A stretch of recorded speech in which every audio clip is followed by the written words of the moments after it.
Hi, it's Jack, and this is the podcast version of this episode. If you want to read the words as they're being analysed, then if you're on Spotify, you can become a subscriber of this channel or head over to the YouTube channel. And on both platforms, you can also sign up to get exclusive episodes and early access to the regular weekly episodes too.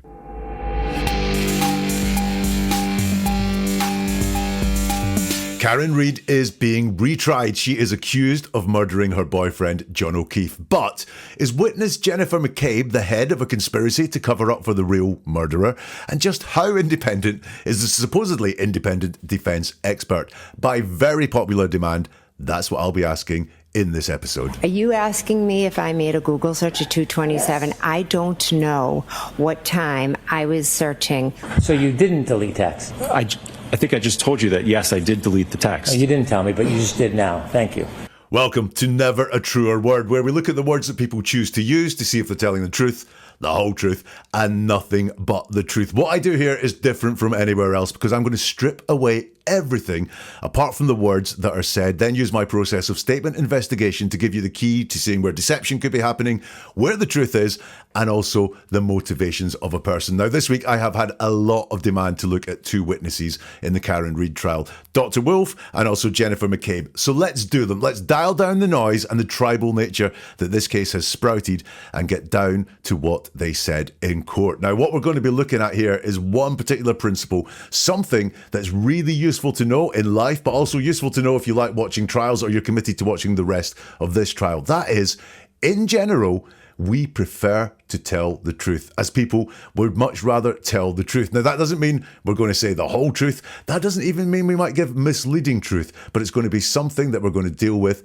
a lot in this episode. So let's get to the first witness we're going to look at. It's Dr. Wolfe, and this is Dr. Wolfe talking to the defence lawyer.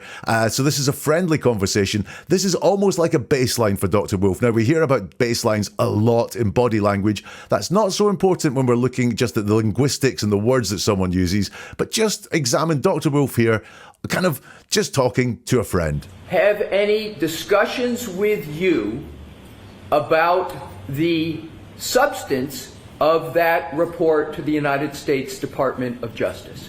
No, we had no idea who the defense was or the Commonwealth for that matter.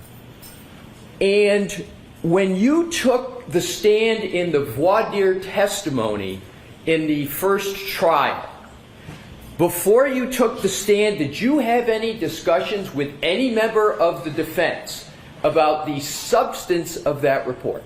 No, sir. Did you have any discussions with any member of the defense before the voir dire testimony other than discussions about background and qualifications? Other than, again, some logistics about how to get up here, where to go, things of that nature. But beyond that, no. Okay, not have really much to analyse there. I just want to talk about the pattern of his answer. He's asked questions and he gives very short answers. He may give a little bit more so the answer is truthful. Remember, I said people prefer to stick to the truth. So has there been any discussions with you about the substance of that report to the United States Department of Justice? No. It's a yes-no question. Have you had any discussions? Yes, I have. No, I haven't. No, he says, an indication he is telling the truth because he's gone straight to no. It's the first word he said. We had no idea who the defence was or the Commonwealth for that matter. Regulars might pick up on that phrase, no idea, but I'm not going to go into that here. The next question is a really bad one, and this guy asking the questions asks really long-winded questions. The question is, and when you took the stand at the voir dire testimony in the first trial, before you took the stand, so when he took the stand and then before he took the stand, really confusing question, but here's a clear part of the question. Did you have any discussions with any member of the defence about the substance of that report? No, sir. Very short. 2 words. One of them is just politeness, but one of them is saying no. He's very comfortable here. He doesn't feel the need to explain, give big, long answers, add in anything extra than has been said here. It's just no, sir. And the third question there, did you have any discussions with any member of the defence about the voir dire testimony other than discussions about background and qualifications?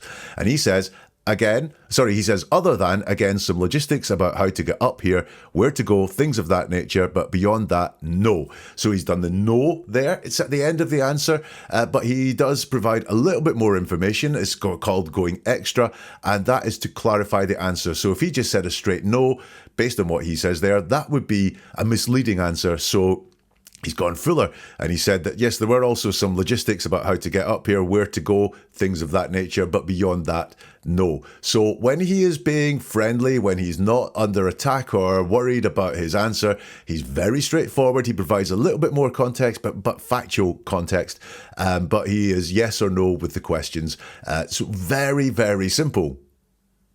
It all changes when he comes under questioning from the prosecution, who don't believe this guy is not buddy pally working with the defence, i.e. not as independent as he would like to make out. Let's have a listen. And by the way, when you put together your phone records and text messages that you sent to the court in response to the court order, did you have actual records? What do you mean in terms of actual records? Well, I see like a summary chart that was developed. Who developed that summary chart? So that was, again, as I mentioned earlier, I was unfortunately unable to pull anything from T-Mobile. I just could not get access. Then what I did is I logged into my personal Verizon phone records, and I was able to go back for 3 months. I couldn't get back to December, and then I downloaded the spreadsheets, and I extracted those rows and provided that. Did you provide the actual records or just the spreadsheet? Well, I provided the spreadsheet, which was pulled from the records. I would have had to redact a lot of phone numbers if I was to put in the full extraction, if you will. So you didn't provide the full extraction? I provided the full extraction as it relates to all of the contact between myself and Mr. Jackson and Miss Little. Did you ever delete texts? From last year? Yes. Yes. After you had text messages with the defense, did you delete those texts? Yeah, after the trial concluded, I mean, that's something I routinely do. I'm not going to keep texts from Mr. Jackson, especially now that we're past a year. I would have no reason to keep those, sir. I'm not asking for the excuse. I'm asking if you did it. Did you delete texts? Again, it's something that I typically do. I communicate with attorneys all the time, whether it's for trial or inspections. I don't have a habit of keeping a text chain about scheduling or meeting or, hey, can we meet at this time or show up here. I just don't have a habit of keeping that type of text. So he's not my friend, sir. So you didn't delete texts? I think I just told you that, yes, I did delete the text. No, you didn't tell me, but you just did now. Thank you. Spot the difference there in the way that he spoke and answered the questions. Let's break it down. By the way, when you put together your phone records and text messages that you sent to the court in response to the court order, did you have actual records? Now, Dr. Wolfe replies with a question here. What do you mean in terms of actual records? Now, it could be he needs clarification because it's not a very straightforward question, or it could be he's gone, this is a question I don't want to answer without thinking about the answer and getting the words right that I want to say in my head. So to give me that time, to buy that time, what I'm going to do is respond to the question with a question. What do you mean in terms of actual records? But already I am feeling that he is much more tense, much more stressed, and much more considering his words than he was when we heard him talk to the defence. So the response to that as well, I see like a summary chart that was developed. Who developed that summary chart? And I want you to pay attention to that word. Who developed that summary chart? The answer is so. That was, again, as I mentioned earlier, I was unfortunately unable to pull anything from T-Mobile. I just could not get access. Then what I did is I logged into my personal Verizon phone records, and I was able to go back for 3 months. So the question was, who did this? Who put together the summary chart? And he does not say exactly who. It's alluded to there that it was him, but he doesn't say, I did that. That would be a very straightforward, simple answer to the question. No need to go with any more of this extra stuff, but it's obviously important for him to say this extra stuff. He wants to get this out. He could have just said, I did it. But instead, he goes into an answer that's full of deceptive language. He starts his answer with so. When someone starts an answer with so, it's a worry. It means I'm going to give you an explanation and some reasoning and some excuses. You're not really going to expect what came here. He wouldn't say so me if he answered the question just really direct and honestly. It's just so. So that's a red flag to what's coming here is not expected. It's not going to be just a simple answer to the question that's asked. So that was, and then he says, again, as I mentioned earlier. Now, those two things are both mean the same thing. Again is signaling this is something I've said before, as does, as I mentioned earlier. Now, I see that a lot from deceptive people in their words. They don't just say something they've said previously, they flag that they've said this previously. And in deceptive terms, that the reason for that is that people believe the more consistent they are, if they're being deceptive, the more believable they are, the more honest they will come across. But they can't just do the thing that honest people do, which is say the same thing and again, because it's the truth. They flag it up, as I've mentioned this before. Is that what's going on here? He has a couple of stutters in this answer. He stutters on I was unfortunately unable to pull anything from T-Mobile. And then I logged into my personal Verizon phone records. Stuttering on those personal pronouns indicates a bit of stress from joining himself with that personal pronoun, his self, something very important to us, to what he's going to say next. Another deceptive indicator that deception could be happening. None of these things are proof that deception is happening, but I'm seeing a lot of indications that deception could be happening. He says, I just could not get access. Just another deceptive indicator word. I just could not get access. That is trying to just minimize it down, just make it all seem really small and don't focus on anything else. I just could not get access. Why? That's what he wants us to avoid thinking about and looking at. I just could not get access. Don't think about it too much. It's a very small thing. Then what I did is I logged into my personal Verizon phone records. I was able to go back 3 months. Still has not said who, which is the answer that's been looking for. I couldn't get back to December, and then I downloaded the spreadsheets and I extracted those rows and provided that. We have this phrase, I pulled, and then I pulled, and it doesn't say pulled.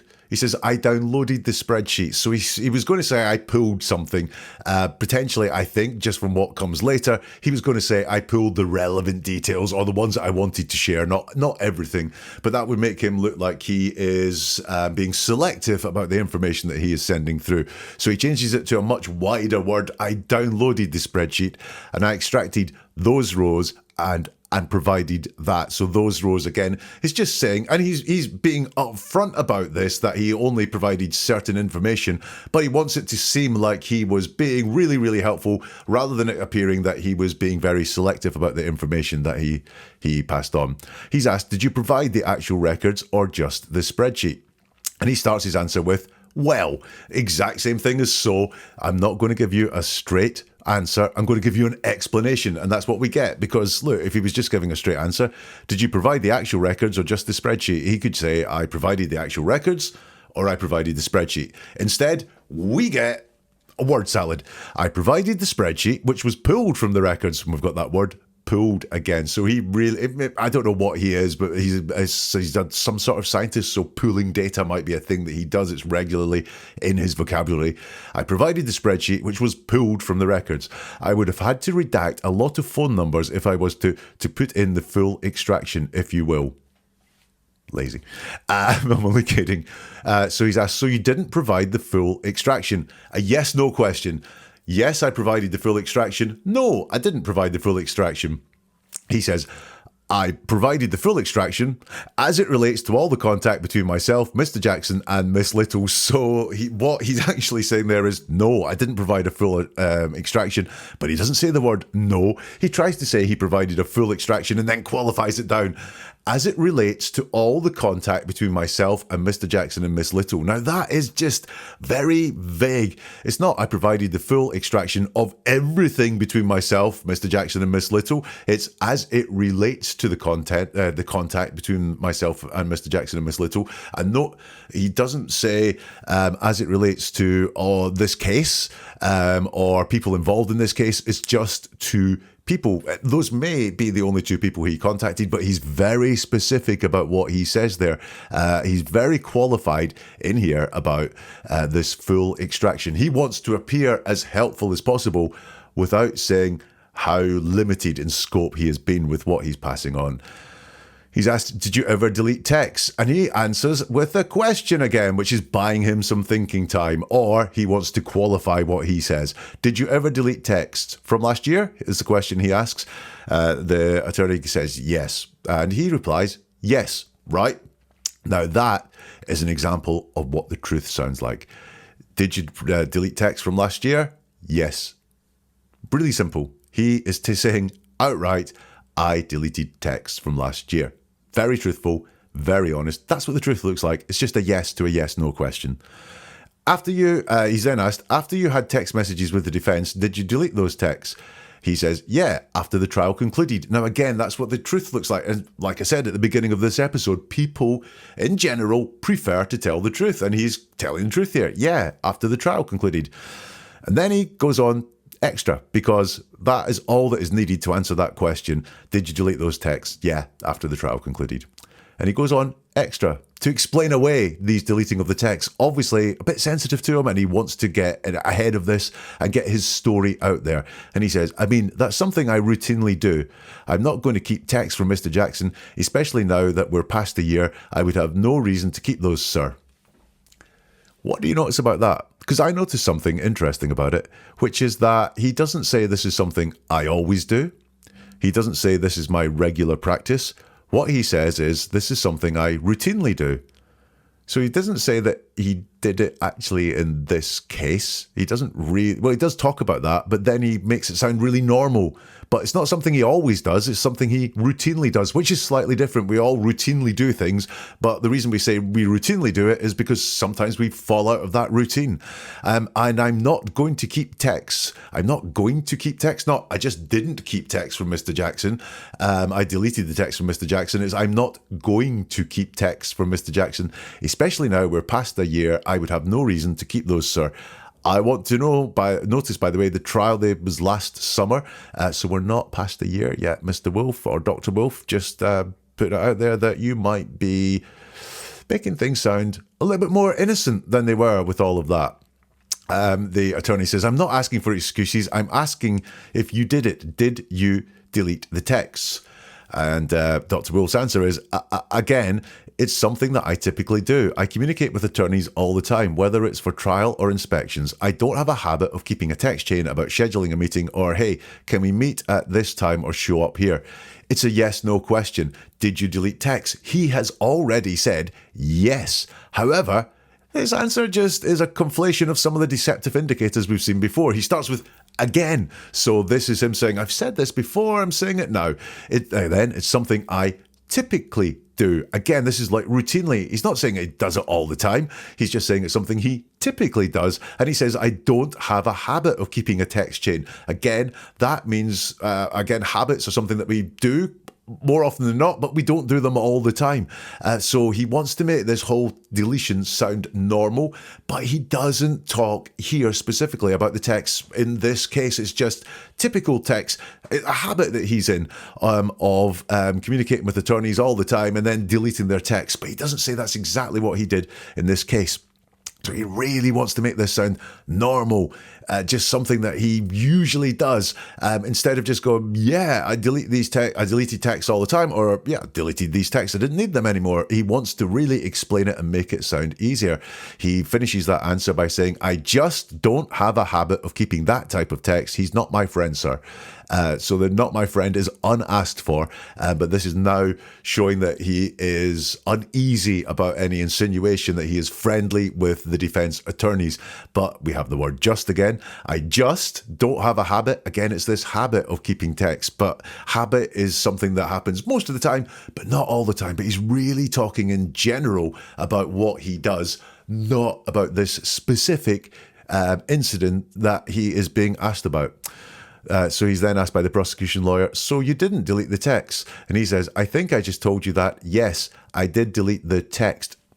I put a question mark at the end of that because it does sound like delete the text, one specific text, but in the context, I think it may well have been texts, and that just wasn't enounced very well or came across very well in the audio. But I think I just told you that actually he did. To be fair to him, his very first answer to the question, did you delete the text, was, yeah, I did. But we have that, I think I just told you that. So I'm repeating myself. You've got to believe me because I'm repeating myself. But he does say, yes, I did delete the text. And then the attorney finishes with quite a sarcastic, you didn't tell me, but you did just now. Thank you. So from that answer, what have I got here? I've got stress going on here. You can see the different mode of answering from when he's getting those more friendly questions from the defense. He is not answering what is asked a lot of the time. He's not just saying yes, no, me, giving really simple, direct answers. He is got stories that he wants to tell, impressions that he wants to make. He's very much talking in the general, wherever he can, about how he handles text rather than the specific text in this incident, and also so many signs and indicators of deception going on there inside Dr. Wolfe's answers. Let's see how he does with another set of questions. So you assisted the defense in anticipation of your testimony by sharing with them the questions and answers you thought would be most helpful. Again, as I mentioned, this is something that I do internally to prepare. I sent that to him the evening before I testified at 6 p.m. I presume that he already had his direct examination done at that point. So I sent that to him, yes. That's a lot of answers other than the one for my question. The one for my question Hold the comments, please. My question was, you had communications offering information to the defense before you testified in a way that you thought would help the testimony, didn't you? Well, first off, I have no idea if he even read it or utilized anything from it. But that's not really answering the question I just asked, is it? Can you repeat the question? Of course I can.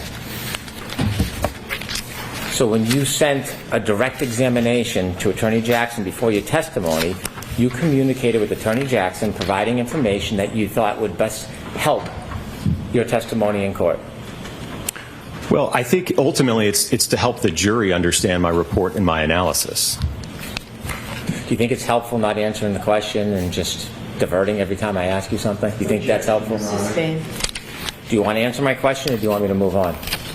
I think I answered your question. I don't think you did, so I'll ask it one more time. Objection, Your Honor. All right, no comments, please. Do you think that providing a direct examination to the defense before you testified is in any way assisting preparing for your testimony?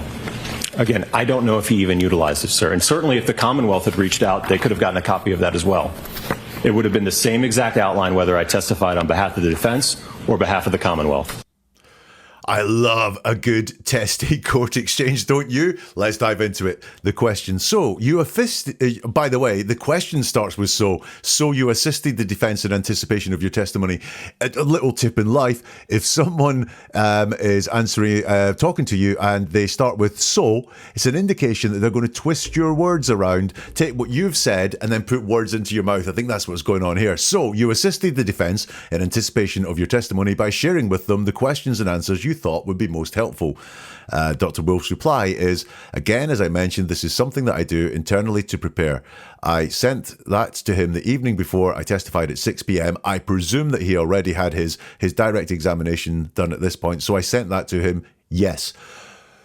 Let's break him on down. He starts with, again, as I mentioned. Same principles we've seen before. This is a marker of possible deception, that he wants to appear congruent and consistent. And he's flagging up how consistent he is. Again, as I mentioned, this is something that I do internally to prepare. Now, this has got nothing to do with the question that's asked, which is, well, it has got something to do with the question you asked. I just don't think it means exactly what he wants us to take from it.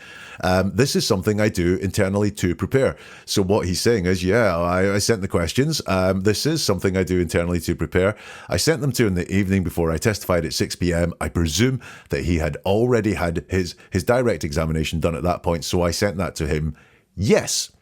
Now, that yes is a yes in response to the question that you assisted the defense in anticipation of your testimony by sharing with them the questions and answers you thought would be most helpful.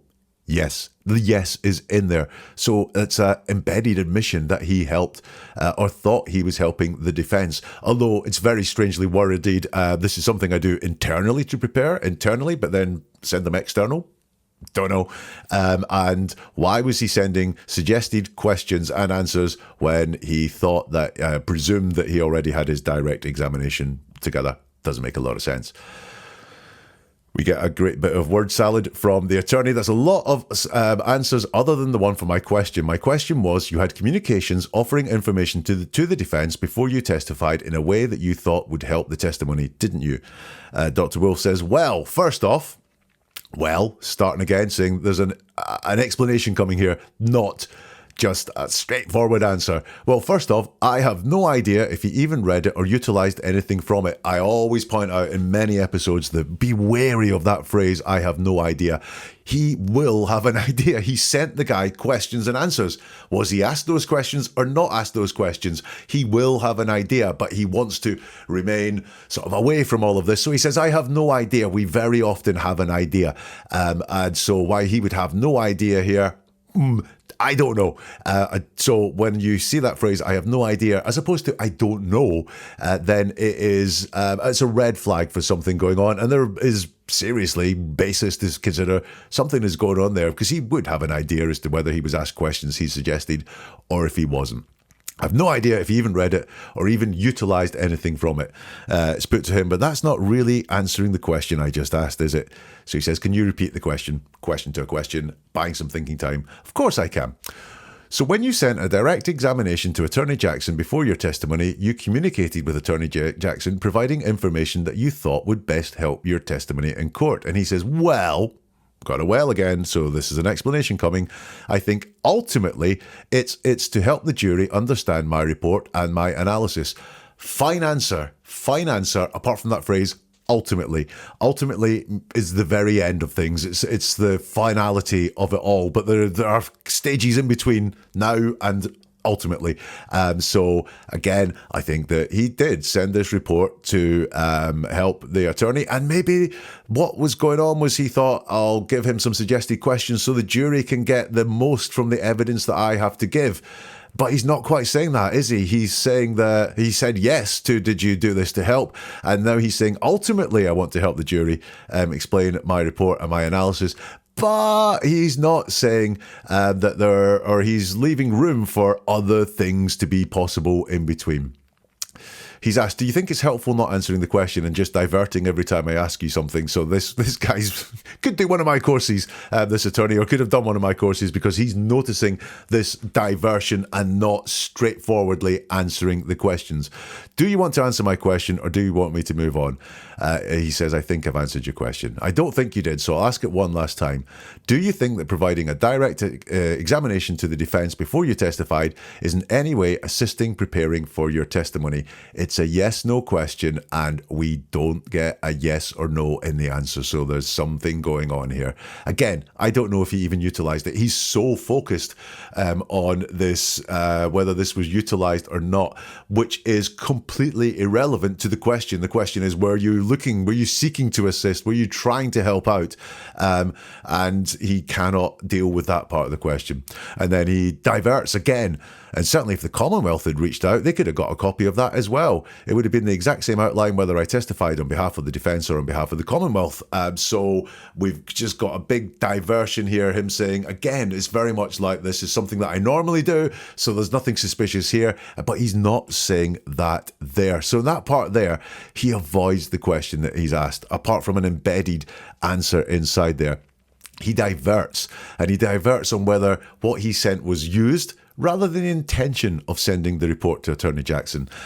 So I believe that he did intend to be helpful to the defence. And that is a quick look at Dr. Wolfe's testimony this week. What do I think about Dr. Wolfe? Look, he is hiding the true extent of his relationship with the defence. Very qualified, not really wanting to answer the questions. I believe he specifically deleted those texts with intention and wants to make it all sound very normal. That's my opinion, is that there was something going on that caused him to delete those texts. It wasn't quite as routine as he would like us to believe. And in my opinion, he did want to help the defence. I don't think he is truly independent. I don't believe he is. I think that from what I can see, he does at the very least feel an affinity with the defence, but wants to come across as an independent expert. Coming up, Jennifer McCabe, cagey, downright unhelpful at times, and strangely helpful at others. We'll find out why and what's going on there when we analyse Jen McCabe's testimony. Now, do you ever feel like you're not being told the full story, kind of like with Dr. Wolfe there? Well, you're right. It's happening all the time. And I'm here to give you the key to seeing deeper on this channel. This is about hearing the world with new ears. And I'm on a mission to share this with as many people as possible. So if you want to unlock that secret, subscribe now, follow, join the movement, dive into the archives as well. A treasure trove of cases waiting to be explored, including analysis of the first Karen Reid trial. And do you know someone who needs this, someone who deserves to hear the truth? Then hit the like button, because that will help this get to more people. Share with people, recommend it to others. You are the marketing department for Never a Truer Word. So please get the word out there, because every single click, every single share, every recommendation fuels the fire, enabling me to dig deeper, analyse further, and bring this life-changing skill to even more people. Just a like, a share, a recommendation, a simple thing could change the way someone sees the world, and that is a tremendous gift to give. Right, shall we move on to Jen and McCabe? I think it's fair to say at Karen Reid's first trial, Jennifer McCabe, when she was a witness on the stand, didn't always come across very well. I think she realised that and has decided to go at things differently when she was on the stand this time. Have a listen to this exchange. It's very typical of many exchanges that took place during the hours that Jennifer McCabe was on the stand. But in June of 2023, at a hearing under oath, you did say that it was at 12:45 that you last saw the vehicle. I believe I said I think. Refresh your recollection, take a look at the transcript I just read from. I believe the word I think is in there. You believe, but you're not sure. Okay, I'll look at it. Refresh your recollection. Sure. May I approach? Yes. Same page, please. Thank you. Does that refresh your recollection, Ms. McCabe, what you said in June of 2023 about seeing the SUV at the location at 12:45? I see what I read. Sorry. I saw what I just read. I don't remember my exact words of every testimony, but I did just read that, yes. And in fact, what you said back in June of 2023, quote, I don't know if it's my last text or if I did one more. Yeah, 12:45, hello, because they were still there, period, correct? That's a part of what I said. Right, so she's got a real knack now of saying very little, and I think that's because she was pounced on a lot by that attorney in the first trial, who was pulling her words apart, and I think Jen felt like he was trying to put words into her mouth at times, so she's giving him very little to work with. You can see that her answers are very short and really pedantic. So she's asked at a hearing under oath, you did say it was at 12:45 you saw the vehicle. She says, I believe I said I think, so she's just not being held to anything at all. We've got believe and think in there. Would it refresh your recollection to look at the transcript? She says, I believe the word think is in there. You believe, but you're not sure. Okay, I'll look at it. So it's all very short. She's not being as combative. She's sort of swatting things away. She looks at the transcript. Does that refresh your recollections? She said, I saw what I read. I don't remember my exact words of every testimony, which is something she is going to stick to, which is, you're not going to catch me out by using different words at different times. I'm not going to say I remember exactly what is there. And I think there's a personal definition going on with Jen, which is that if she can't remember exactly, or claims she can't remember exactly, she's not going to admit to it in court, whether that's an exact time or the exact words that she used. She said, but I did read that, yes. And in fact, she said back in June 2023, I don't know if it's my last text or if I did one more. Yeah, 12:45, hello, because they're still there, period, correct. And she says, that's part of what I said. So there, this sort of baseline for her, short answers, factual to the point of pedantry, and these very tight definitions. She's not going to say that's what I said at that hearing. She's going to say that's what that report says, or that's what that transcript says. So she's being very, very tight on her definitions. So let's bear that in mind as she speaks.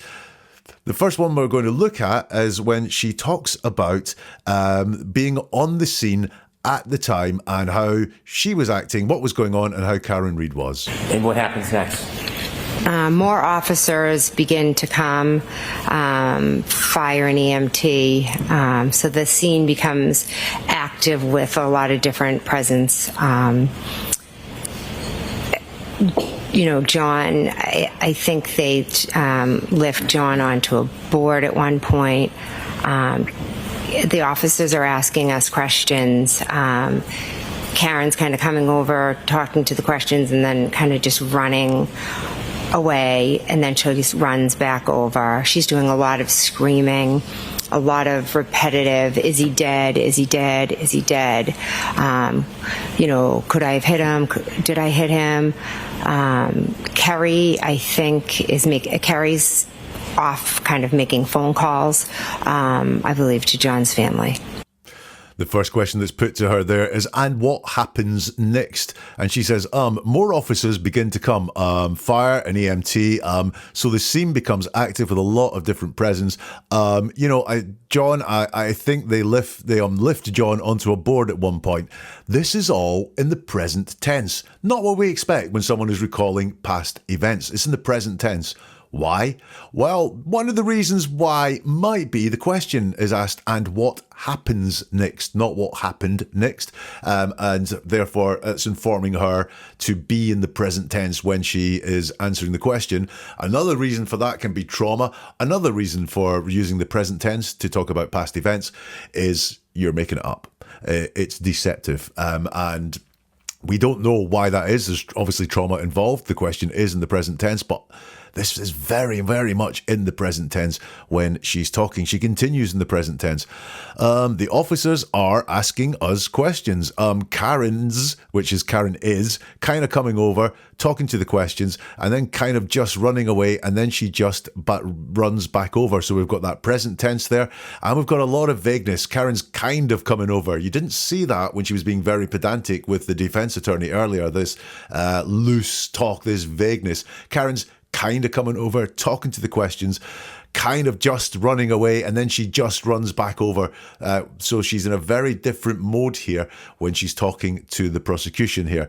We also have an and then. Karen's kind of coming over, talking to the questions, and then kind of just running away, and then signals a jump in time, and then she just runs back over. So she's certainly hiding things here.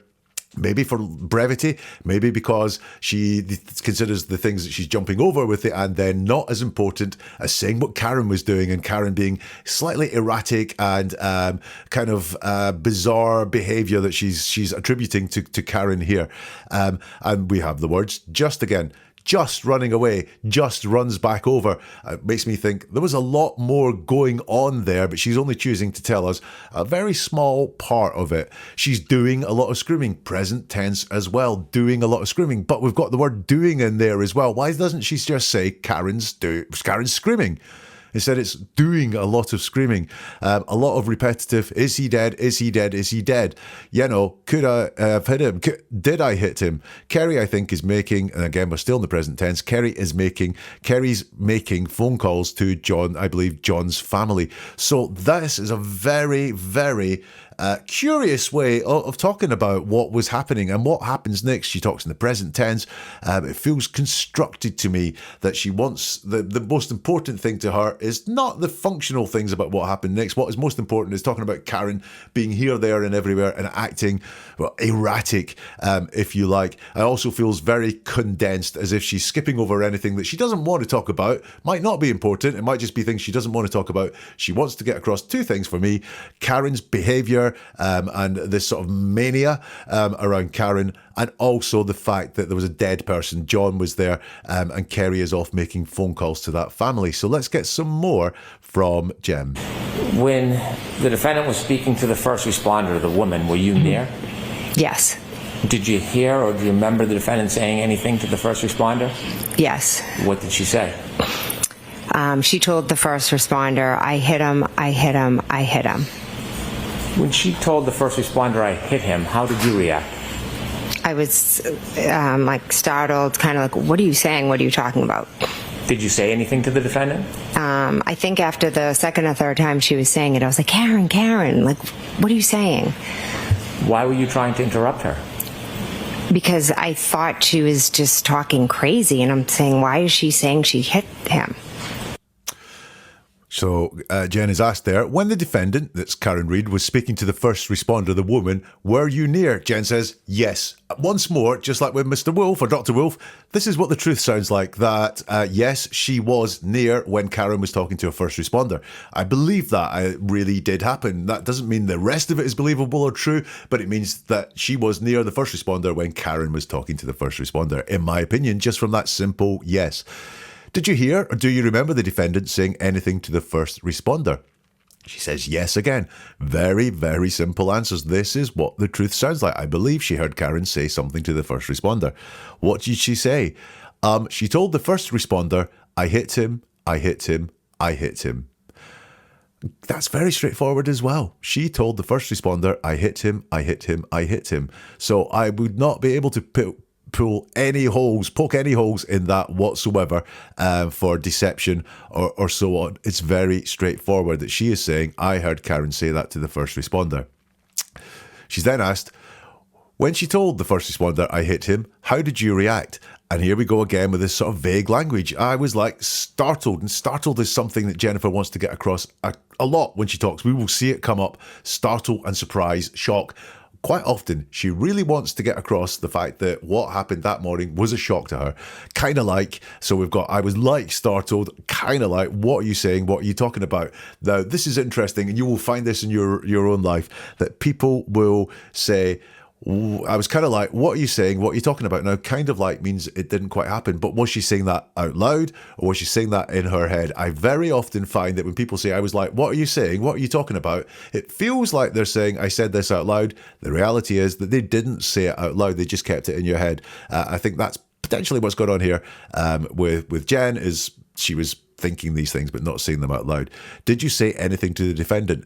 I think after the second or third time she was saying it, I was like, Karen, what are you saying? So we have more vagueness going on here. I think after the second or third time I said something. Just think, it's not like, 100% certain. I was like, Karen, what are you saying? Now, you see the difference in that answer. I think after the second or third time, I was like, Karen, what are you saying? Compare that to what did she say? She told the first responder, I hit him, I hit him, I hit him. There's no likes or thinks in there whatsoever, which makes me wonder, is Jennifer telling the truth that that's what was said? And the rest of it, all a bit woolly, her response to it. She's asked, why were you trying to interrupt her? Because I thought she was just talking crazy, and I'm saying, why is she saying she hit him? Interesting there. That really the I hit him part of the story is straightforward, but the reaction isn't. I'm thinking, why is she saying she hit him? Well, why would that be the thought? Not why did she hit him? How did she hit him? Just why is she saying she hit him? Very interesting reaction there from what we hear from Jen. Let's get some more from her. You didn't say a thing about Ms. Reid saying that there had been an argument, did you? I'm saying I don't remember the specifics of my conversation with Officer Lank. I'm also saying that I was woken up out of a dead sleep. Karen showed up at my house screaming. I went out to help her look for John. And then we found one of my closest friends on the front lawn. And she was saying crazy things and acting crazy and Ms. acting McCabe, erratic. And so every Ms. McCabe, police officer that that I question. spoke to, Let her finish. every police officer that I spoke to, I tried to answer their questions the best I could. It took me hours and in some cases days to remember all the things that Miss Reid had said. My mind, I was in a state of shock. But the minute I remembered, she said, I hit him, I hit him, I hit him. I called Officer Lank. So this is Jen talking to the defence now around her what she saw observed that morning. It's put to her by Alan Jackson. You didn't say a thing about Miss Reid saying that there had been an argument, did you? And Jen then gets really into the pedantry again. I'm saying I don't remember the specifics. And Jen remembers the specifics when it suits and doesn't when it doesn't suit, I think is what's happening here. I don't remember the specifics of my conversation with Officer Lank. I'm also saying that I was woken up out of a dead sleep. Karen showed up at my house screaming. Now, there is so much in here. Number one, she doesn't answer the question. You didn't say a thing about Miss Reid saying that there had been an argument, did you? It's a yes/no question, and she doesn't say yes or no. She wants to avoid answering that question directly. She does not want to take that question on. So she goes and diverts into, I don't remember the specifics of my conversation with Officer Lank. I'm also saying I was woken up out of a dead sleep. Which is an interesting choice of words, considering that Karen's boyfriend was dead at that point. Jen's best friend, or one of Jen's friends anyway, was dead at that point. She was woken up out of a dead sleep. It's the only time I saw that sort of thing being said, but I do have to flag up, she used the word dead sleep to refer to that period in time. And then she goes to one of her favourite things. Now, this is all extra because this has not been asked for. This is not an answer to the question. She's going extra, so this is stuff that's important for her to get out, important for her to say in her head. Karen showed up at my house screaming. She wants to get across how hysterical Karen was the morning after John O'Keefe died, the morning that John O'Keefe was found dead on the lawn here. She really wants to get that story across about how hysterical, maniac-like, and just erratic, crazy Karen was. We see that in Jen's words all the time. She's not been asked about how Karen was or Karen's demeanour, but she wants to talk about it. You will notice she's moved to past tense to talk about that, unlike the previous part which we saw in the present tense. I'm saying I was woken up. Karen showed up at my house screaming. So this is all in the past tense now, which makes that present tense look interesting. She says, I went out to help her look for John, and we found one of my closest friends on the front lawn, and she was saying crazy things and acting crazy and acting erratic. So really important to Jen to get across Karen's demeanour that morning. Now, why is that? Is it because she wants to pin things on Karen and thinks that by getting across this picture of this madwoman and all her reactions is going to pin things on Karen? Or is it, in Jen's head, one of the strongest thoughts that she has is that Karen's demeanour that day was crazy and erratic and slightly at odds with the story that Karen is now telling about what happened? We'll find out maybe as we go on through what was there. Alan Jackson, Miss McCabe says, that is not my question, and he's told to let her finish. And then Miss McCabe, Jennifer says, every police officer that I spoke to, I tried to answer their questions the best I could. Try, and using the word try suggests failure at times. If someone says they tried to fix their car, they tried to put a new heel on their shoes, you know they didn't do it. You know that it was not successful. And here we have tried to answer their questions, and also the best I could. What's going on there with that phrasing? The best I could. Not I tried to answer. I answered their questions. Why did she not say that? Why did she not say every police officer I spoke to, I answered their questions? It's I tried to answer their questions the best I could. There's some unconfidence there from Jennifer that she has always fully and truthfully answered the questions. That's not to say deliberate deception. It may be just as she wants to explain it. There's a lot going on. There's a lot in her mind, but she's letting out in her language there that she hasn't always given everything, the full answers to the questions. She explains, it took me hours, and in some cases days, to remember all the things that Miss Reid had said. My mind, I was in a state of shock. I've got that shock, startle again coming through. But the minute I remembered, she said, I hit him, I hit him, I hit him. I called Officer Lang. Now, that's all quite straightforward, although we've got the similar themes. Miss Reid said lots of things, state of shock, but we also have that very straightforward, I hit him, I hit him, I hit him. So in that part there, there's lots extra, lots that Jen's brought in that is not asked about in the questions, and it is all about Karen. She really, really wants to get across Karen's demeanour on that morning. Let's hear some more from Jennifer McCabe on the stand. Take us through walking through the front door. What happens? So I went in the front door. I opened the door. I walked up the stairs into their hallway, and then I think I knocked on their door.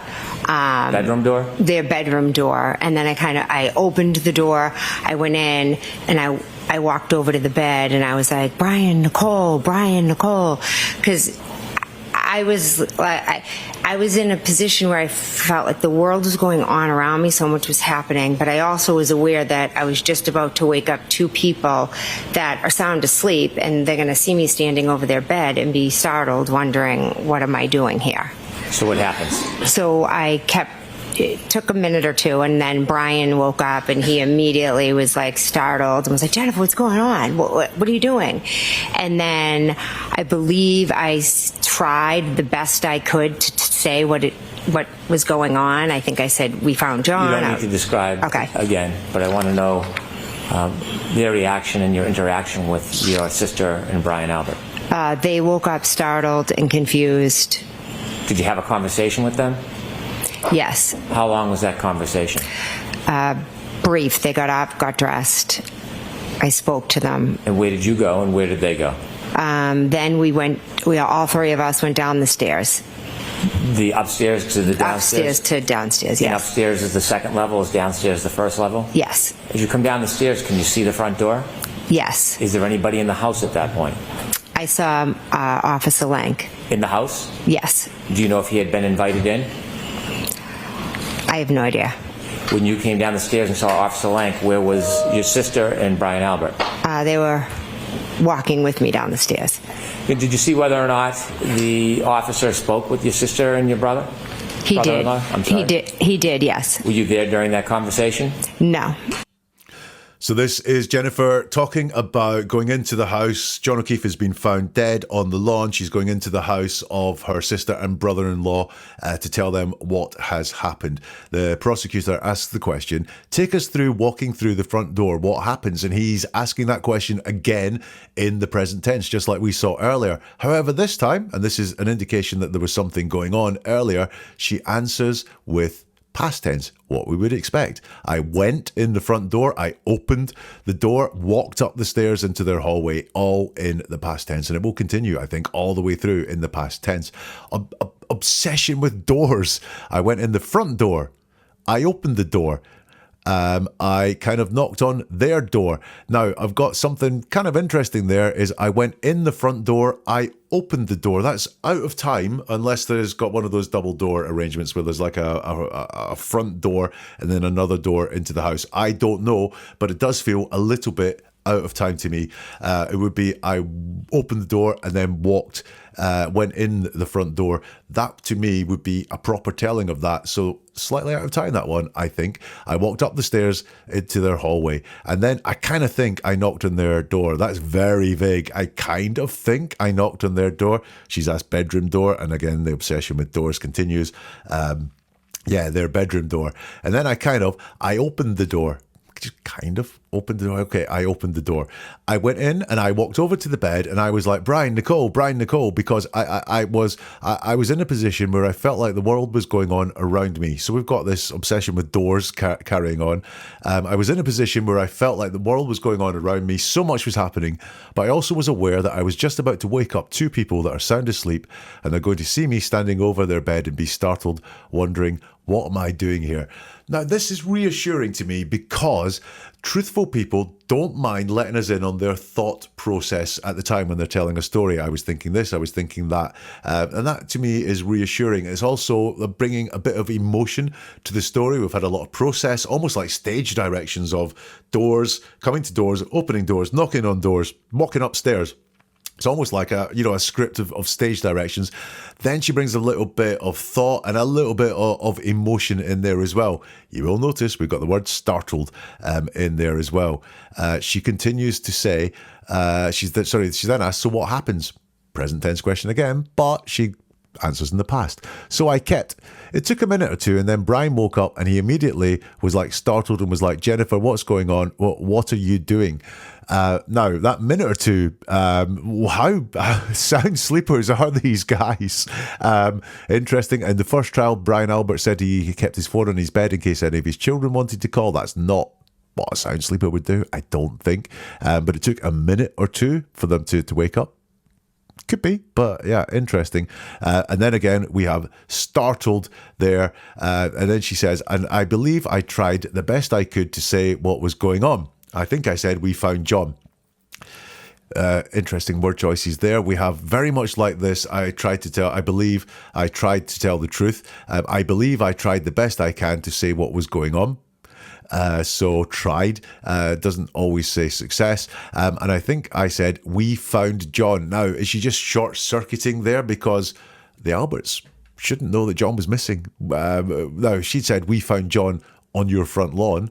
That would be valid, but, found him. Was he missing? They would be like, what? Were you looking for him? Also severely injured or dead or something like that on your front lawn. She doesn't say any of that, just we found John. That's the word you would give to someone who knew that John was being looked for, rather than someone who has just woken up and knows nothing. You would provide more context there and say a little bit more. She's cut off there. You don't need to describe again, but I want to know their reaction and your interaction with your sister and Brian Albert. She says they woke up startled and confused. Very important for her to get across that they were startled and confused. Why is that? Is it because it's a false impression that she wants to get out there and make sure that we really believe startled and confused, so she's saying it a lot of times? Or is it genuine? Is her biggest thought there that waking up can't be a usual occurrence, waking up your sister and brother-in-law? So maybe that's just what sticks in her mind, how startled and confused. Did you have a conversation with them? Yes. How long was the conversation? She just says brief. She doesn't actually give anything around an amount of time. They got up, got dressed. I spoke to them. Ordering there is interesting. Did they get dressed in front of her? Look, they might have been sleeping in lots of clothes and just put on a little bit more. I don't know. But they got up, got dressed. I spoke to them.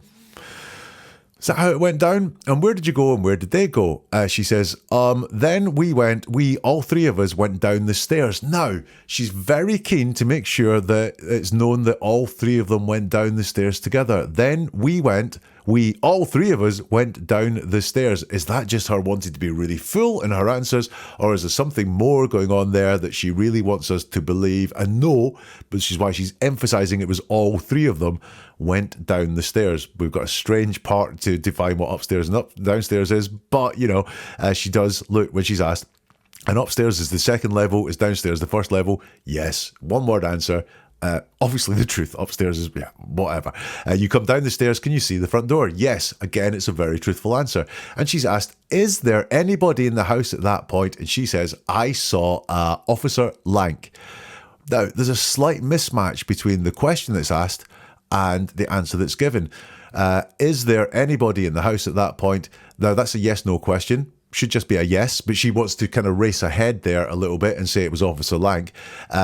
But the way of doing that is there anybody in the house at that point? Yes, Officer Lank is in the house at that point. Instead, she talks about what she saw, not who was in the house, but what she saw. It's just a very small mismatch there, but she has, instead of saying, yes, Officer Lank was in the house, she wants us to know that she saw Officer Lank in the house. A small mismatch, but it's worth noting as well. In the house? Yes. Do you know if he'd been invited in? And she uses my favourite phrase, I have no idea. Well, she was with the two homeowners, as far as I know, upstairs with them, watching them getting dressed, startling them, confusing them, watching them getting dressed, and speaking to them and letting them know what was going on. Do you know if they had been invited in? I have no idea. Well, you do have an idea because you seem to have been with both the homeowners at the time, and yet you have no idea whether he was invited in or not. Well, you have an idea. He wasn't invited in because the two homeowners have been there. Yeah, did he come in unannounced? I don't know why this would be something that is sensitive, but maybe she just doesn't want to commit to very much. We've seen that in some of the other answers, so it's you have no idea. When you come down the stairs and saw Officer Lank, where was your sister and Brian Albert? They were walking with me down the stairs. And again, she said, did you see whether or not the officer spoke with your sister and your brother? And she says, he did. Again, we've just got this slight mismatch. Did you see whether he spoke with your officer and brother? I saw that, yes, but he did. Very definite, much more pointed than did you see. Then there's an apology for calling him brother and not brother-in-law.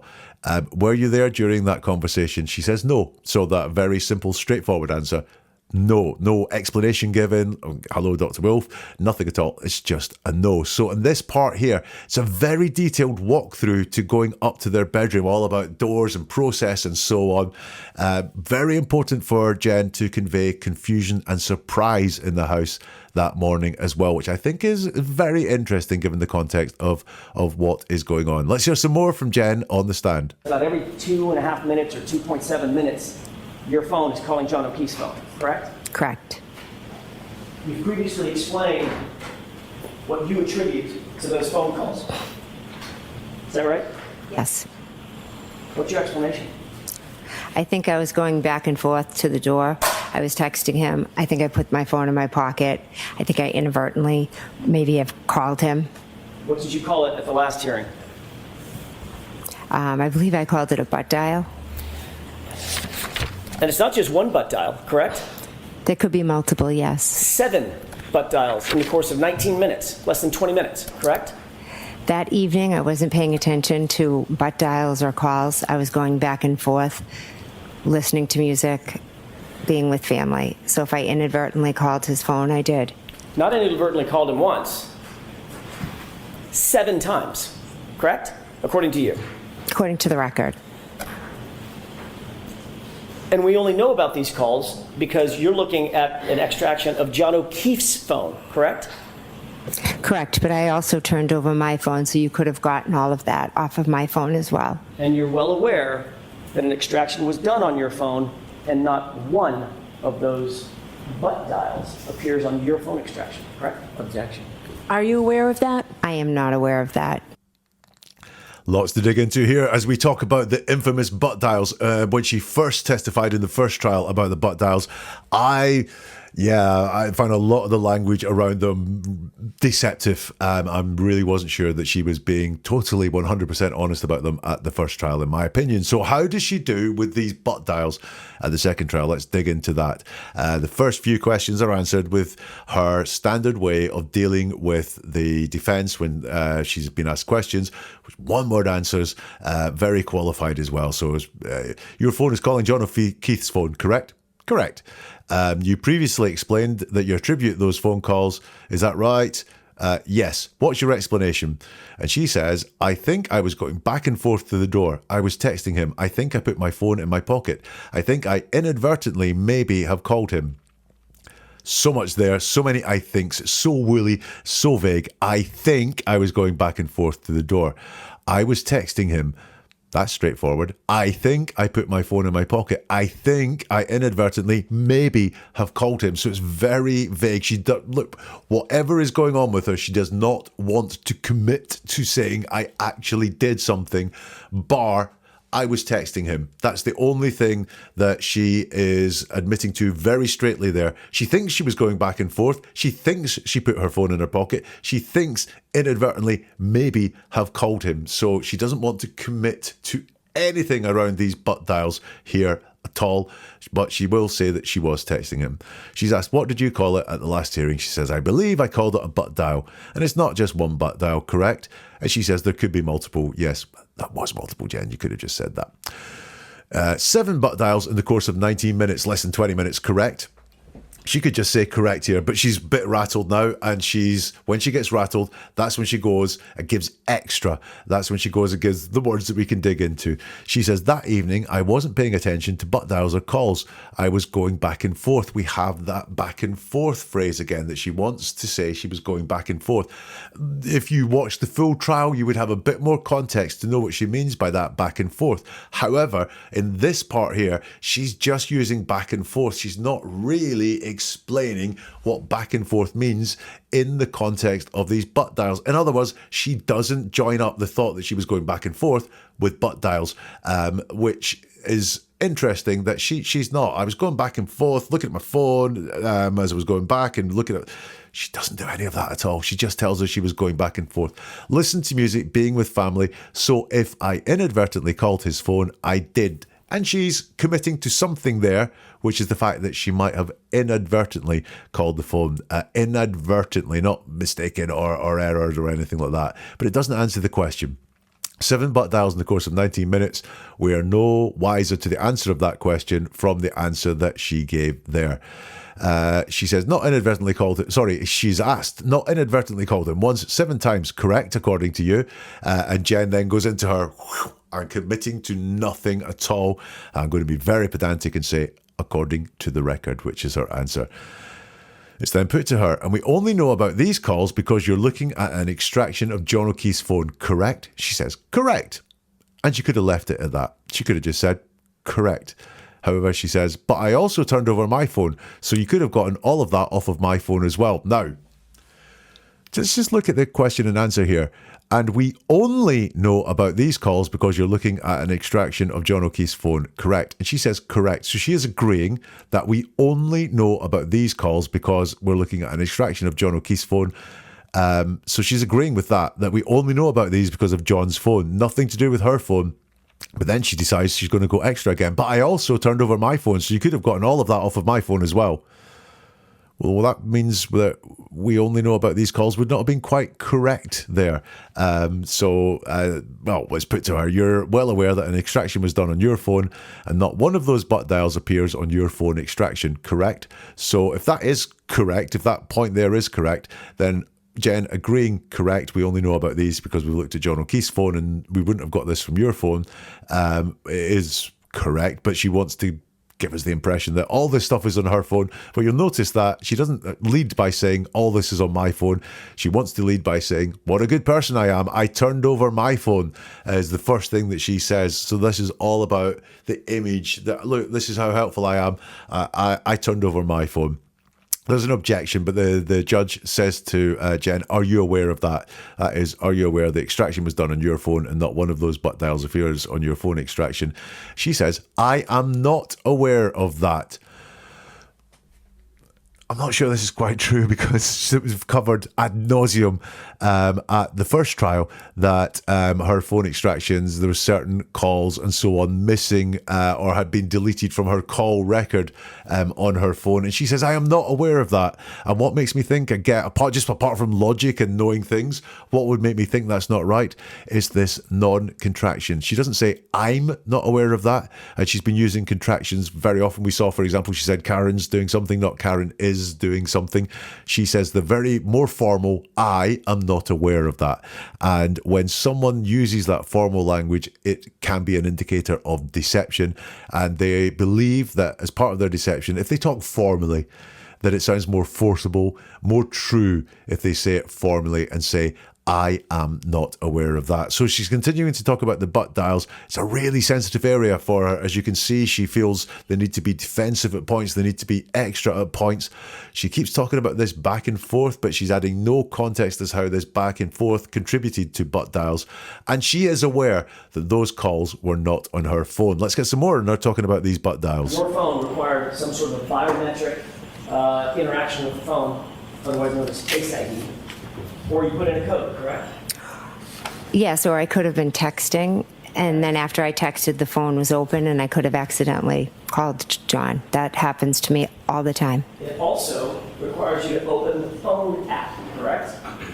For instance, if you're texting, you're in the text app. Is that right? Actually, I'm not. I'd have to sit and look at it Well, how often you make phone calls, Ms. McCabe? every day. Every day. Every day? Yeah. Hundreds of times a day, right? Not hundreds. Dozens of times a day. Yeah. You have to open the phone app to make a phone call. You can't call somebody from the texting app, right? Is that right? I'm not sure. I don't know what to tell you. There's a list of apps at the bottom of the phone. Yes. Messages. Phone, right? Is that yes? Yes, and maybe And I that's- accidentally hit the So- last thing, the last call. Like, since I had talked to John. We have some mechanics of phones going on here, where she is asked, your phone required some sort of biometric interaction with the phone, otherwise known as Face ID, or you put in a code, correct? She says, yes. So there we have an indicator of the truth. And then she goes extra. Or I could have been texting, and then after I texted, the phone was open, and I could have accidentally called John. This happens to me all the time. So she is, once again, it's accidentally called John. So she really wants us to know that these calls calls were not deliberate. They were inadvertent and they were accidental. And she says, this happens to me all the time. That's general. What she's doing here, very much like we saw with Dr. Wolfe earlier, is saying this is normal. This is just normal stuff that happens. Nothing suspicious here. This is all very normal. This happens to me all the time. All the time is an absolute. It's an extreme. It happens what is it happening to you all the time, or does it happen a lot or regularly? This happens to me all the time, but it's general and it's trying to make this sound normal. It also requires you to open the phone app, says Jackson. Correct. For instance, if you're texting, you're in the text app. Is that right? She says, actually, I'm not. I have to sit and look at it. And this, I think, is very much about her not committing to anything that she's not 100% sure of. What I think is going on here, and I did this in real time when the testimony was going on. I was like, is that true? Is that what happens with an iPhone? I wasn't 100% sure. Now, Jen and me, probably the exact same. We're not 100% sure. If we were just talking with our mates about how phones work, it might be, oh yeah, you're in the text app. You have to go and open the phone one to make a phone call. But she's not going to commit to anything she's not 100% sure of in court. I probably would be the same if I felt someone was trying to trip me up like the prosecutor, the defense are here. So she doesn't commits to it. She says, I'm not sure. I'd have to sit and look at it. She's decided if she's not 100% certain about something with this guy, she is not going to go there. So I think this is just strict definitions. Well, how often do you make phone calls, Miss McCabe? Every day, right? Hundreds of times, right? That's quite a stupid thing to say. Not hundreds, dozens of times a day. Yeah. And then Alan Jackson says, you have to open the phone app to make a phone call. You can't call somebody from the texting app, right? Is that right? Alan Jackson, if you are watching, give me a shout because you can make phone calls from the texting app on iPhone. Jen says, I'm not sure. I don't know what to tell you. So we've got an indication here. She says, I'm not sure, which means that there is a possibility in her mind that this is true, which is what's coming from I'm not sure. If you think about how you use I'm not sure, you would suggest that there is a possibility that this is true. Yeah, that sounds right, but I'm not sure. I'm not 100% sure. And then she says, I don't know what to tell you. I think this one just really lets us in on her thinking and her strategy for dealing with these questions. I'm not going to say anything I'm not sure of, and I don't know what to tell you is her thinking process coming out. I don't know what to say here. I do not know what is the answer that is going to cause me the least grief here, or get away with anything, or whatever her thought process is. But she's just saying out loud, I don't know what to tell you. There's a lot of apps at the bottom of the phone, says Alan Jackson. Yes, messages on the phone, right? Mm-hmm. Is that a yes? Yes. And I accidentally hit the last call, like since I had talked to John. So we have, once again, just familiar themes. Maybe did this. It was accidentally hit the last call, like since I had talked to John. Again, the fact she was communicating with John earlier is not in doubt. She said she was texting him. She said, I had talked to John. So she's very fine saying that communication has happened. She is not fine about these inadvertent, accidental butt dial calls at all. She's not being helpful here, which I understand to an extent. She doesn't want to say anything that can be jumped on or pounced on or give Alan Jackson anything to work with, so she's locked down and buttoned down. But she's very persuasive that these phone calls were inadvertent and accidental. One more thing from her on these butt dials. So if you had missed calls, 7 missed calls, that's at least 14 interactions, double it, because you got to make the call, then you got to end the call. 14 interactions with your phone for a single missed call. For 7 missed calls. It could be, yes. And your testimony is you don't remember making a single one of those calls to John O'Keefe between 12:29 and 12:50, correct? I do not remember making those calls, no. As you sit here, do you deny making those calls between 12:29 and 12:50 to John O'Keefe? Oh, I'm not denying that, no. Wow. So, once again, we're in the mechanics of phones. If you had missed calls, 7 missed calls, that's at least 14 interactions. Double it, because you've got to make the call. You've got to end the call. 14 interactions with your phone for a single missed call. She spots the flaw. 1 missed call. I'm sorry for 7 missed calls. She says it could be. Yes. And your testimony is that you don't remember making a single one of those calls to John O'Keefe between 12:29 and 12:50, correct? And she says, I do not remember making those calls. No. Interesting constructions here. We have that formality again. I do not remember making those calls. Not, I don't remember making those calls. That contracted version of do not, which is what we use when we're at ease, when we are just loose and so on. So this suggests a little bit of tension and potentially using that formality to be more persuasive about the point. I do not remember making those calls. No. Interesting. She says no as the answer to the question. Now look at the question and just think about it. Your testimony is you don't remember making a single one of those calls to John O'Keefe. Correct. Yes, my testimony is I do not remember making those calls. Or no, I do remember making those calls would be what is there. But she says, I don't remember making those calls. No, that is not the straight answer to that question. So what is going on there? And then she's asked one tougher than that. As you sit here, do you deny making those calls between 12:29 and 12:50 to John O'Keefe? She says, oh, I'm not denying that. No. Which does answer the question, do you deny? No, I don't deny that. Very unlike the question before. But also, look, what I said, people prefer to tell the truth. And in court, even more so, because if you get caught lying, then that is a potentially very serious thing in court. And so when that big question is put to her, she just says, I'm not denying it. No. So Jen McCabe, butt dials. It's a sensitive subject to her, that is for sure. She does not want to own these butt dials at all. She wants to distance herself from these butt dials, and it's very important for her to get across that they were seen as inadvertent. Let's move on to a different subject now. Let's listen to her testimony. I know it's an obvious question, but how cold was it? It was very cold, windy, the snow was blowing. As I stated, I have multiple sclerosis, so when I am out in either extremely hot or cold temperatures, I lose the feeling and sensation in my fingers, which obviously made the Googling very hard for me to do because of my, motor skills. So when you were outside of the car with the defendant and she had asked you to do a search regarding hypothermia, did you try to do that? Yes, I did. Do you know the exact time from your memory? Not from reading or learning, but from your memory. Do you remember the exact time you did that? No. Was it after the police came that morning? Yes. Had you ever attempted to search about hypothermia any time before that moment, that morning? No. Or that day? No. That week? No. Was this the first time that morning after the defendant asked you to search that you searched that phrase? Yes, it was. And did you complete your search and get a result? So I don't know what came up, because I think as I entered it, I think I misspelled things. And so then I think I tried a second search.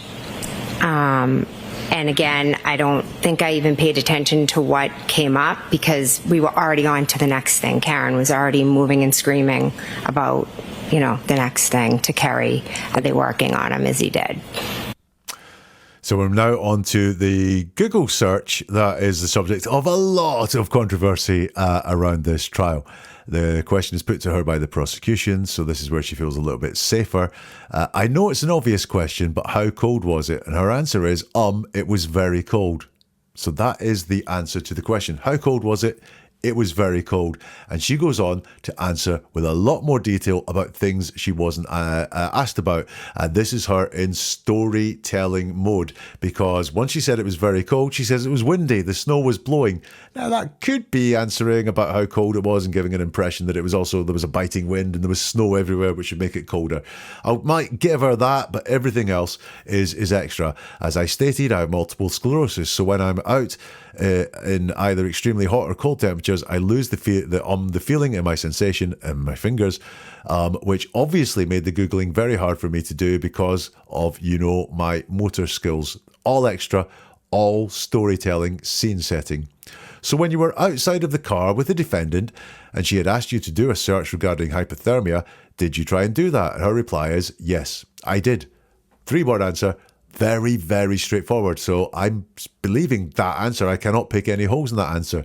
She's asked, do you know the exact time from your memory? Not from reading or learning, but from your memory. Do you remember the exact time you did that? She says, no. I believe that. Again, it's a one-word answer. It's a yes-no question, and she says no. I think there's a theme that goes through her testimony if you watch her on the stand, which is, what do we mean by exact time something happened? We can answer and feel we are being honest and say no if we think that exact time means to the second. What time did you wake up do you know the exact time you woke up this morning? I woke up at 4 a.m. this morning. Don't ask. Long story. But I woke up at 4 a.m. this morning. But that's not the exact time. So was it 4:01 and 25 seconds? And Jen, when she's asked about times, I think she is splitting hairs right down to the seconds so that she doesn't have to commit to anything, so she doesn't have to say anything that gets picked on. So when she's asked the exact time, instead of saying, yeah, it's about 6:20 or 6:23, I know from none of that. She just says no when she's asked for the exact time. Was it after the police came that morning? Yes. I think all these things are true. No, she doesn't know the exact time, and exact time as it is defined in her head. And yes, it was after the police came. Then she says, then she's asked, had you ever attempted to search about hypothermia any time before that moment, that morning? She says, no. Straightforward. Again, believable. Or that day? No. Again, straightforward and believable. That week? No. Again, it's straightforward and believable. Was this the first time that morning after the defendant asked you to search that you searched that phrase? Yes, it was. Again, no extra, no storytelling, nothing at all that ruins the credibility of those answers for me. It's all very straightforward. And did you complete that search and get a result? And then it goes to pot. So I don't know what came up because I think as I entered it, I think I misspelled things. And so then I think I tried a second search. And again, I didn't even think I paid attention to what came up because we were already on to the next thing. And guess what the next thing is? It's about Karen. It's Karen being crazy, erratic, hysterical. And Karen is already moving and screaming about, and the next thing to Kerry, they're working on him. Is he dead? Well, thanks, Jen, for all of that. She doesn't answer the question about did you get a result for the Google search, but she takes the opportunity to move on and once again paint the picture of Karen's demeanour that morning. But here, I think she's straight and believable on have you Googled hypothermia before? When did this all happen? And has she done it before? Was this the first time it happened? Although very crisp, very straightforward, lots of hallmarks of truth-telling there. Until she dodges the search answer and goes on to talk about Karen's demeanour. Let's get some more then on this Google search. You have nothing in your mind about a Google search at 2:27 a.m. That's what you're testifying to in front of this jury right now. Are you asking me if I made a Google search at 2:27? Yes. I don't know what time I was searching for Hockomock Sports and Ozone. I have no idea what time that was. You're well aware that your records have been pulled, correct? Yes, they have. You've been confronted with those records many times, haven't you? I've been asked by you, yes. And by others, right? Yes. I mean, the police have asked you about it. You've been interviewed about it. I've been asked by you. And Mr. Lally? Yeah, Mr. Lally asked about it, yes. And every time you're asked, it's about a Google search at 2:27 a.m. That's all I'm asking. It is, but it's not one that I remember doing or making or did. It's not one I did. It's just one that is in a record that was misread. Are you denying that you made a Google search at 2:27 a.m.? If you could show me this Google search, I'd appreciate it. Right, this is her now talking to the defence, so not a friendly way of questioning. And her demeanour and her way of being is very different. She's asked, you have nothing in your mind about a Google search at 2:27 a.m. and that's what you're testifying to in front of this jury right now. Now, I have to say, I think Alan Jackson makes himself too obvious he was laying a trap here, because as it's put to her, as the story is, at 2:27, there were 3 Google searches. There was Hockomock Sports, there was Ozone, and there was How Long to Die in the Cold. But he's narrowed it down to a Google search, not a session on Google or anything like that, but a Google search, i.e. I want to talk about one Google search, and he's made it really obvious that's what he wants to talk about. So I think he made a mistake there. He should have maybe tried to talk in general terms about Google searches and then narrow it down. He may have got further, but I think Jen spotted he only wants to talk about one Google search. I ain't going to go there. So you have nothing in your mind about a Google search at 2:27 a.m. That's what you're testifying to in front of this jury right now. And she replies back with a question, buying her thinking time because she's under pressure about this and she knows it. Are you asking me if I made a Google search at 2:27? I don't know what time I was searching for Hockomock Sports in Ozone. I have no idea what time it was. So we've got a question to a question there. That's buying thinking time for her to construct something or get more comfortable with the words that she's going to use. And we've got our old friend that's come up so many times here. I have no idea what time that was. Well, yeah, I do, because you were asked about it at the last trial. You've been asked about it a lot. So once again, we see the phrase no idea being used to mean a deceptive thing, because you do have an idea. You may have a broad range of idea, about 2:27 before 2:30, but you do have some idea of what it was. That's why I say, if you take anything from this episode, be aware of the phrase no idea. So we have that question to a question. We have that no idea. You are well aware that your records have been pulled, correct? Yes. You have been confronted with those records many times, haven't you? And she says, I've been asked by you. Yes.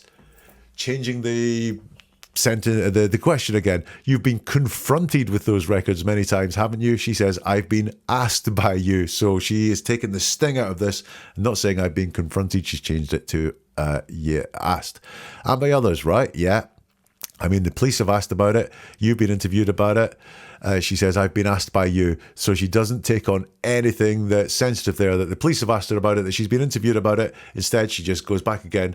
I've been asked by you, but she doesn't answer the question. She's being very sensitive here about this Google search, with good reason, to be fair. And Mr. Lally, Mr. Lally has asked about it yet. Yes.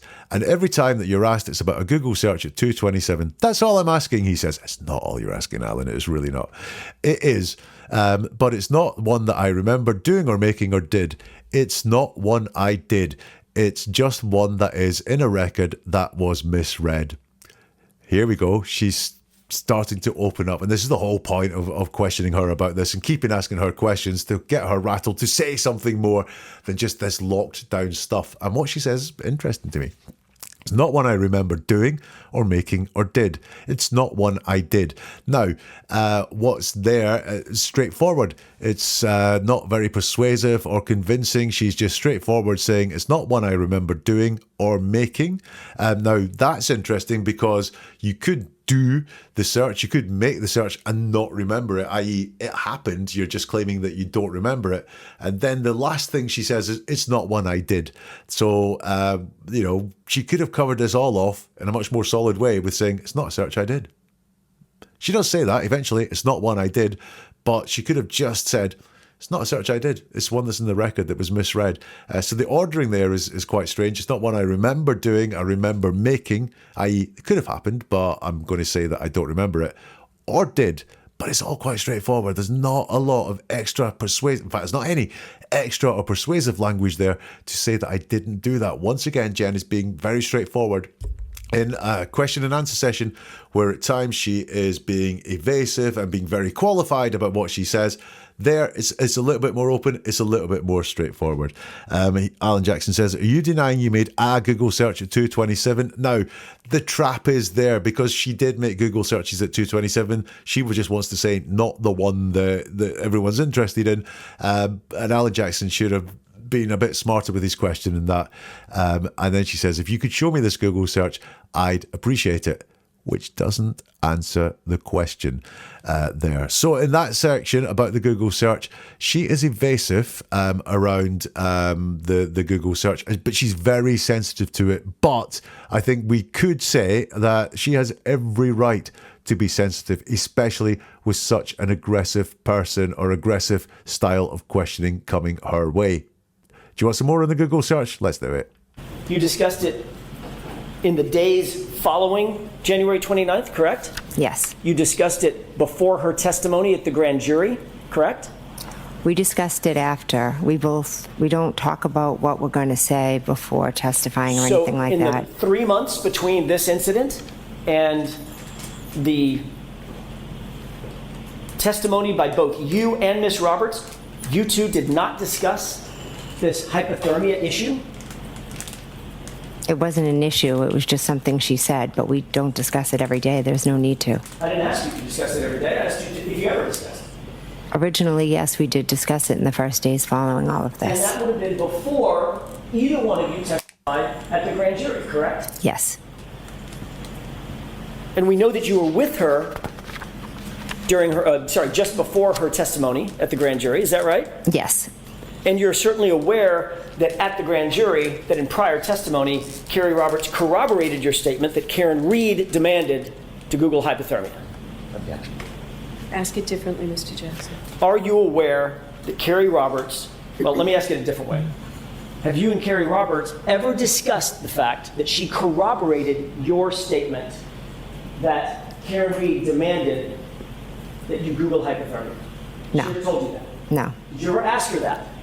No. Did you discuss your statement that Karen Reed was the one that demanded that search? Karen Reed did ask me to do the search, yes. Okay, that's not what I asked you. Did you and Carrie Roberts discuss that? Yes, we've talked about that. So here we have Jen talking again to the defense, and this is about whether she persuaded Carrie Roberts to back up the thought that this Google search was made on the morning when they found John rather than at 2:27 as the phone records show. She's asked, you discussed it before her testimony at grand jury, correct? So that's Carrie Roberts' testimony at grand jury. So yes, no question, and she doesn't go with yes, no. She says, we discussed it after. We don't talk about what we're going to say before testifying or anything like that. So she's getting ahead of things here and going extra. Not answering the question quite as it was asked, but making sure that she is saying we didn't collude before the grand jury testimony by agreeing what each other would say or backing each other up. Is put to her. So, in the 3 months between this incident and the testimony by both you and Miss Roberts, you two did not discuss the hypothermia issue. And she says it wasn't an issue. Now, that's very straightforward again. It wasn't an issue. But then she does move it on to Karen again. It was just something she said, but we don't discuss it every day. There's no need to. Now, Alan Jackson says, I didn't ask if you discussed it every day. I asked if you'd ever discussed it. And she says, originally, yes, we did discuss it in the first days following all of this. Originally, yes. So she does answer the question and say they discussed it, and they discussed it in the first days following all of this. And that you would have been before, that would have been before either one of you testified at the grand jury, correct? Yes, she says, straightforward, believable. And we know that you were you were with her just before her grand jury, her testimony at the grand jury, is that right? Yes. Have you and Carrie Roberts ever discussed the fact that she corroborated your statement that Karen Reed demanded you Google hypothermia? No. Straightforward and direct again. Has she ever told you that? No. Did you ever ask her that? No. Did you discuss your statement that Karen Reed was the one that demanded the search? And here she does not answer the question. She moves into Karen blaming again. Karen Reed did ask me to do the search. Yes. That's the question I asked you, says Alan Jackson, a man after my own heart. Did you and Carrie Roberts discuss that? Yes, we've talked about that. So here, I found her mostly honest and truthful, saying we have discussed this, but we don't corroborate testimony, and it was quite in general. We didn't corroborate testimony or agree testimony in advance, but we have that move to Karen blaming again, and she always shines a light on Karen's actions, and especially if we just go back and look at what it was.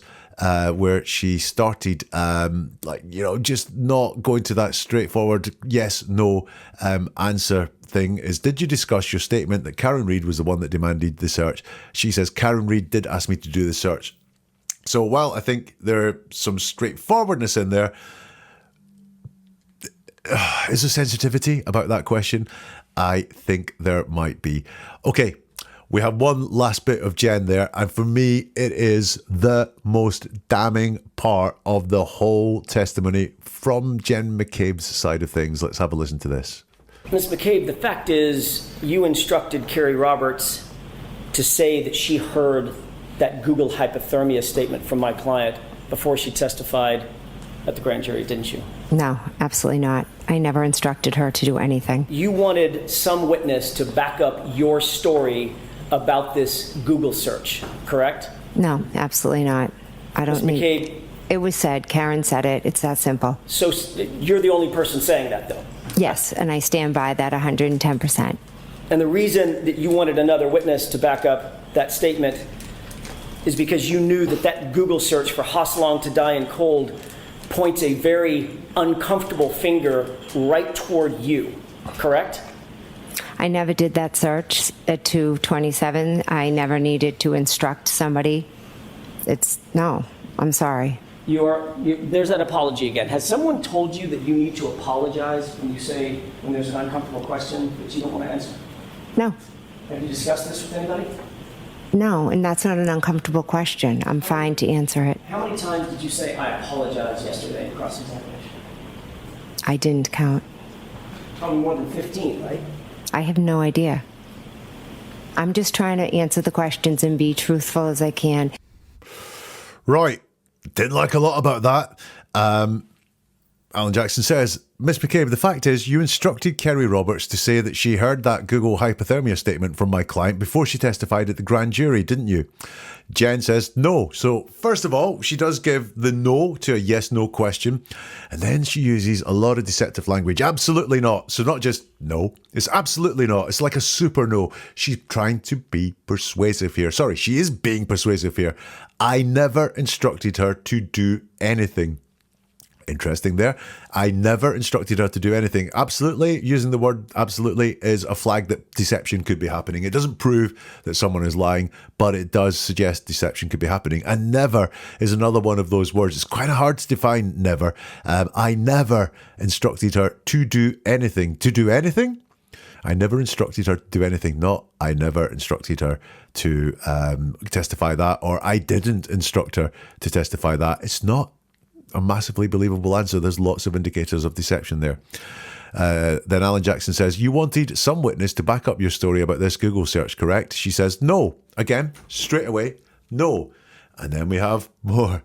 Absolutely not. It was said. Karen said it. It's that simple.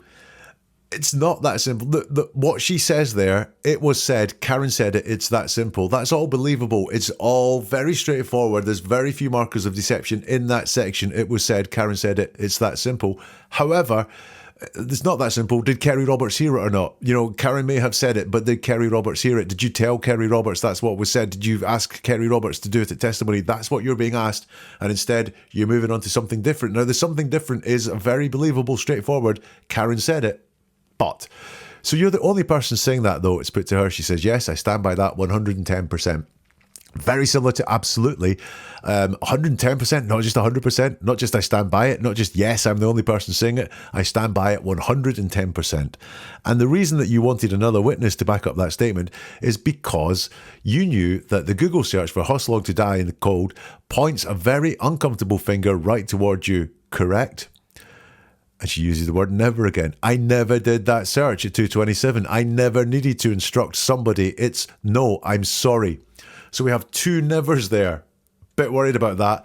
I never needed to instruct somebody. It's not specific. The question is specific about Kerry Roberts, but it's just somebody there. And then we get into, it's one of those great court exchanges. It's no, I'm sorry.